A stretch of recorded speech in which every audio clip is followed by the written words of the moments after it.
Hi, this is Majin Oni, and welcome to my favorite mangas of 2013. Now, this was a very difficult list for me, but I finally was able to narrow it down. So let's get started with Guatemote.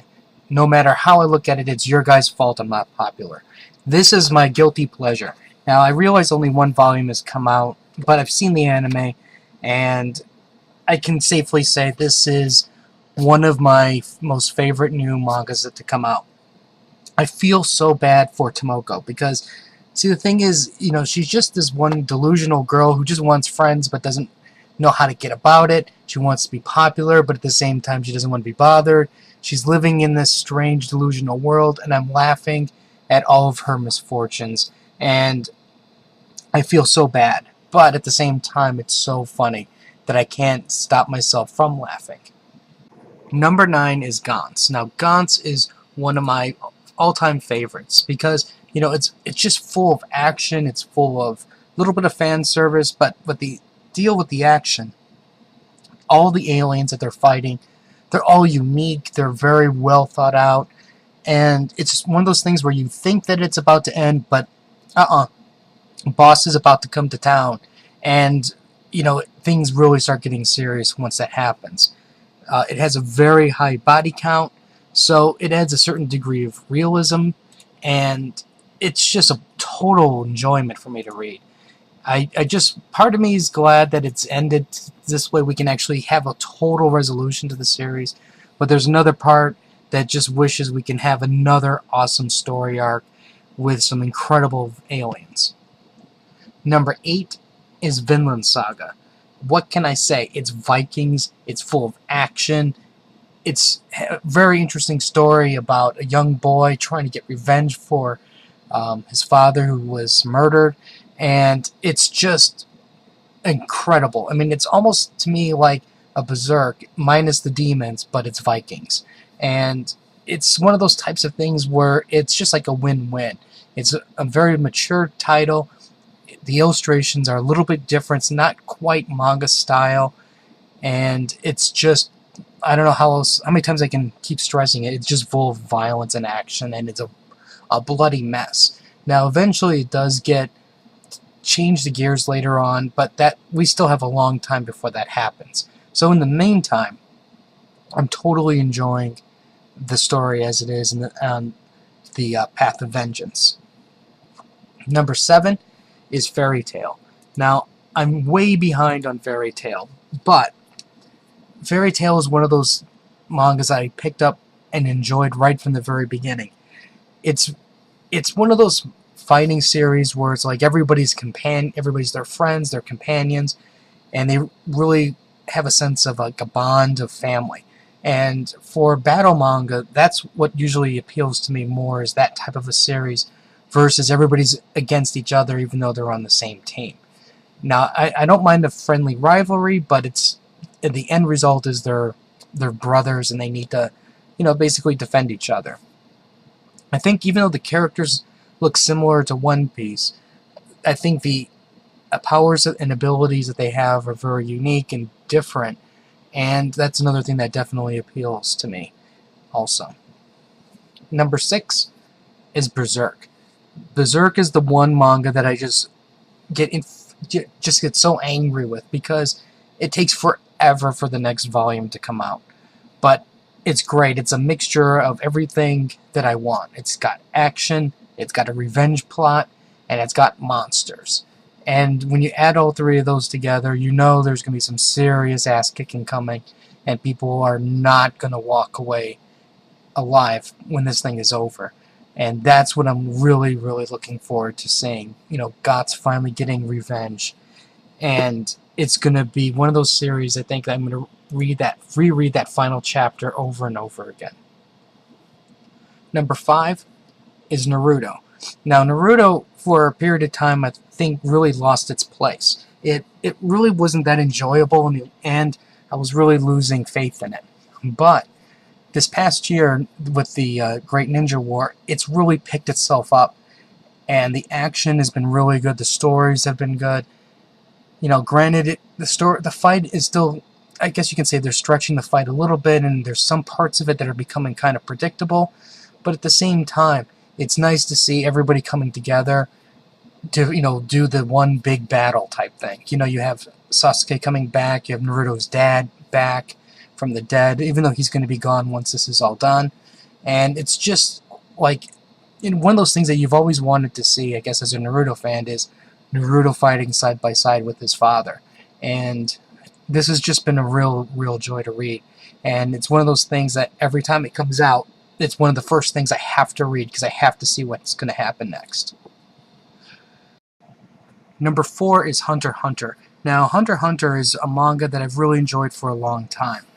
From the very beginning, it was a sense of adventure, like a journey that Gon was taking.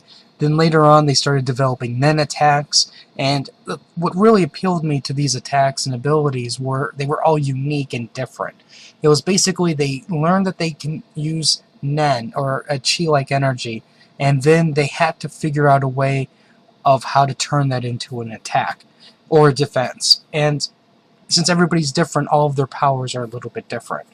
Now, the characters in this series are also really well done. They have complex backgrounds, motivations, and slowly we're seeing character development along the way also. So this has been an enjoyable read over time.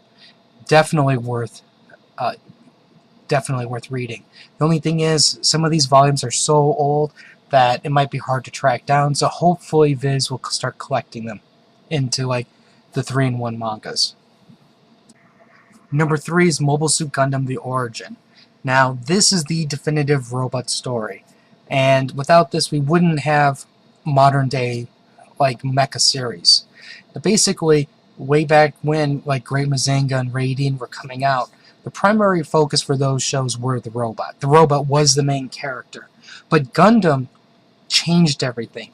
The robots became replaceable. Like the Gundam was constantly getting blown up, repaired, and the whole story revolved around the characters, and it was very plot driven. Now, this is a different style artwork. It's very more, I guess you could say it's much more mature looking, and it's very minimal at times. It's very beautifully illustrated, especially when they throw color pages on this. It's just amazing at the amount of detail that's there with the amount of pencil strokes or pen strokes that are in there. And the story is just so rich and deep.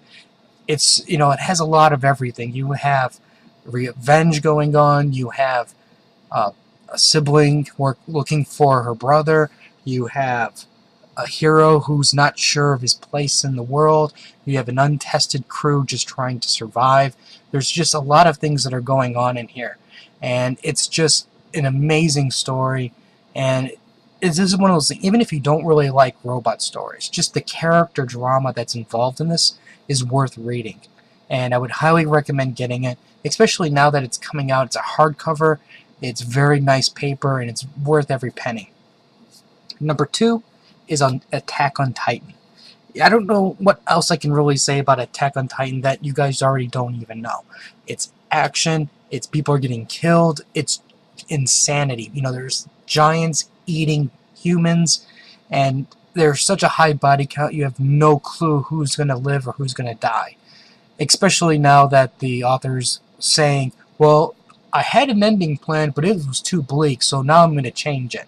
So maybe we might get an idea of at least 1 or 2 characters who might come out of it alive, but hopefully he'll change that and go back to his original plan, so this way we can get a true ending that this series really deserves, not an ending because a few fans are going to be upset that one of their characters gets killed. Number 1 is One Piece. Now, One Piece is the greatest adventure story ever. It's that simple.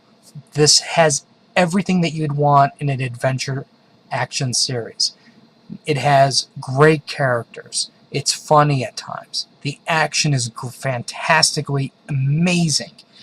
And you never know what to expect. The thing is, when you read One Piece from the very beginning, you're going to see characters, you're going to see situations that happen. And then, like years later, these characters come back. And they have impact to the story, what's happening current. There's not a lot of stories that do this. I mean, there's so many Easter eggs floating everywhere in this. The amount of effort that Oda takes in crafting his tale is amazing. I don't know how he can do it, and I don't know how he can keep everything straight, because while it looks very simple on the outside, it's a very complex story on the inside. And you know, a lot of people might criticize that the artwork, the character designs aren't the greatest, but if you really look at what's going on, there's a lot of detail that's going into this story, especially when you're dealing with like the secondary, third characters, or just Marines in general. And it's just such a great, it's just, like I said, it's a great story. And even if you take the action out of it, you know, the fact is it's a story about family, you know, how the bonds of friendship are so strong with these characters that, you know, if one of these characters gets killed, man, there's going to be a riot in Japan. I can guarantee you that. And this is one of the few storylines that actually, like, when key characters get killed, you know, even I'm going, man, that was just totally jacked up, because I never expected that to happen. And it's not like characters die all the time, and that's what makes the impact so much stronger. That it just brings out the emotion of the situation, and Oda just does a fantastic job. And it's no wonder that this is the biggest manga in Japan. I really don't see anything that's going to surpass this, at least anytime soon. But anyways, this is my top 10. If you have any comments or questions, let me know. Let me know what your top 10 is, and I'll have more reviews later. So until next time.